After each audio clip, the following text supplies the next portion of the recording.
اللہ تعالیٰ کی ذات کے بارے میں جب ہم یہ بات کہتے ہیں کہ ید، عین، وجہ، اس کے معنی اللہ کو معلوم ہے، اللہ کے علاوہ کسی کو معلوم نہیں ہے، اور جو لوگ کہتے ہیں نہیں ید کا معنی حقیقی مراد ہے لیکن یہاں اس کی کیفیت کیا ہمیں معلوم نہیں ہے، تو ہم ان سے بات کہتے ہیں، توجہ رکھنا، آپ نے اللہ کے لیے ید بھی مانا جو صفت ہے، اور آپ نے اس کی کیفیت بھی مانی جو مجہول ہے، مجہول بھی ہے لیکن کیفیت تو ہے نا، مجہول بھی ہے لیکن کیفیت تو ہے نا، اور اس پر ہمارا جو عقیدہ ہے امام باقی فرماتے ہیں فَإِنَّ الَّذِي يَجِبُ عَلَيْنَا وَعَلَى كُلِّ مُسْلِمٍ أَن يَعْلَمَهُ أَنَّ رَبَّنَا لَيْسَ بِذِي صُورَةٍ وَلَا هَيْئَةٍ فَإِنَّ الصُّورَةَ تَقْتَضِي الْكَيْفِيَّةَ وَهِيَ عَنِ اللَّهِ وَعَنْ صِفَاتِهِ مَنْفِيَّةٌ، اللہ کی ذات،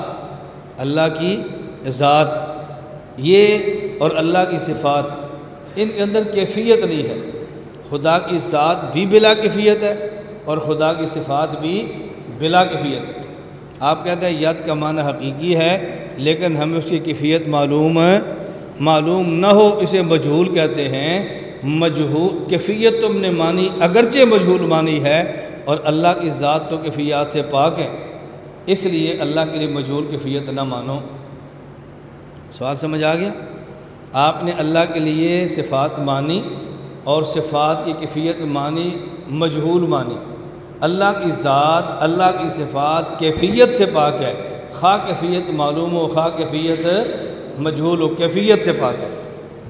اس پر ایک سوال ہے، وہ یہ حضرت امام مالک رحمۃ اللہ سے کسی نے پوچھا یہ جو قرآن کریم ہے الرحمن علی العرش استویٰ، یہ استواء علی العرش کیا مراد ہے؟ امام صاحب فرمان لگے الاستواء معلوم والکیف مجہول والایمان بہ واجب والسؤال عنہ بدعۃ۔ جی ثم استوى علی العرش، استواء سے کیا مراد ہے؟ فرمایا الاستواء معلوم، استواء کا لغوی معنی ہمیں معلوم ہے، والکیف مجہول، اور اس کی کیفیت کیا ہے ہمیں معلوم نہیں ہے، والایمان بہ واجب، اس پر ایمان لانا واجب ہے، والسؤال عنہ بدعۃ، اور اس کے بارے میں سوال کرنا بدعت ہے۔ تو دیکھو امام مالک بھی تو کیفیت کے قائل ہیں، اگر ہم قائل ہو گئے تو پھر کیا ہوا؟ اب سوال سمجھ آ گیا؟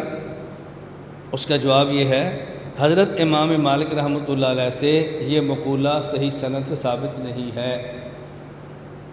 الاستواء معلوم والکیف مجہول، میری بات پہ آپ توجہ دینا، ناراض نہ ہونا، آپ جہاں جاؤ گے آپ کو امام مالک کا یہی مقولہ ملے گا۔ امام مالک فرماتے تھے الاستواء معلوم والکیف مجہول والایمان بہ واجب والسؤال عنہ بدعۃ، آپ کو ہر جگہ یہی مقولہ ملے گا۔ یہ مقولہ مانیں گے تو والکیف مجہول والا اعتراض رہ جائے گا، اور اس اعتراض کا جواب آپ کے پاس نہیں بنے گا، اس لیے ہم کہتے ہیں یہ مقولہ امام مالک سے صحیح سند سے ثابت ہی نہیں ہے۔ جب ثابت ہی تو آپ بیان کیوں کرتے ہیں؟ اور ہم اندازہ نہیں کرتے جب ہم اس مقولے کو جو ثابت نہیں بیان کریں گے تو اس پر اگلے اعتراض کا جواب کون دے گا؟ امام صاحب سے کیا ثابت ہے؟ حضرت امام مالک رحمۃ اللہ علیہ سے کسی نے پوچھا الرحمن علی العرش استویٰ کیف استواء، کیف؟ امام مالک نے جواب دیا، فرمایا الرحمن علی العرش استویٰ کما وصف نفسہ لا یقال کیف وکیف عنہ مرفوع، اللہ تعالیٰ عرش پر مستوی ہے، کیسے ہے ہمیں نہیں معلوم، کما وصف ہمیں نہیں معلوم، کیسے ہے ہمیں نہیں معلوم، لا یقال کیف، کیف نہ کہو، وکیف عنہ مرفوع، کیفیت خدا کی ذات سے مرفوع ہے۔ اصل مقولہ یہ ہے، حضرت امام مالک رحمۃ اللہ کی طرف یہ جملہ غلط منسوب ہے جو ہم بیان کرتے ہیں۔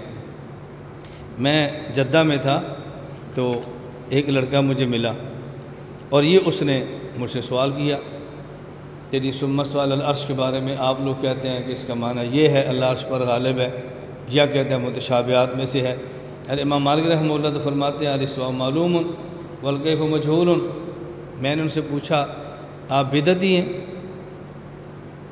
مجھے کہتے ہیں نہیں، تو میں نے کہا امام سے فرماتے ہیں والسؤال عنہ بدعۃ، چپ، نہیں جی ویسے، میں نے کہا ویسے بات میں کریں گے۔ امام مالک رحمۃ اللہ علیہ کا مقولہ مانتے ہیں، آدھا مانتے ہیں یا پورا مانتے ہیں؟ کہا جی پورا. کہتے ہیں وہ تو کہتے ہیں سوال کرنا بدعتی ہے. تو بدعتی ہے؟ مجھے کہتا نہیں. میں نے کہا سوال کیوں کیا؟ اگر تو سوال نہیں کرے گا تو سنی ہوگا، سوال کرے گا تو بدعتی ہوگا. تو بتا بدعتی ہے سنی؟ کہتا ہے سنی. میں نے کہا پھر سوال نہ کر. بات سمجھ آ گئی؟ میں نے کہا پھر سوال نہ کر. اب اس کو کوئی جواب نہیں تھا. یہ میں طرز اختیار کرتا ہوں، پہلے اپنے مخاطب کو اس کی علمی دنیا کی سیر کرا دو کہ اس کی سلطنت کتنی سی ہے، اس کا علم کتنا ہے، اس کے بعد اگلی بات کرو. فوراً جواب نہ دو. اس کو اپنی اوقات تو سمجھ آ گئی نا. پھر اس کے بعد میں نے اسے کہا کہ یہ مقولہ امام صاحب سے ثابت نہیں ہے، جو ثابت ہے وہ یہ ہے، جو تو نے سنا وہ یہ ہے.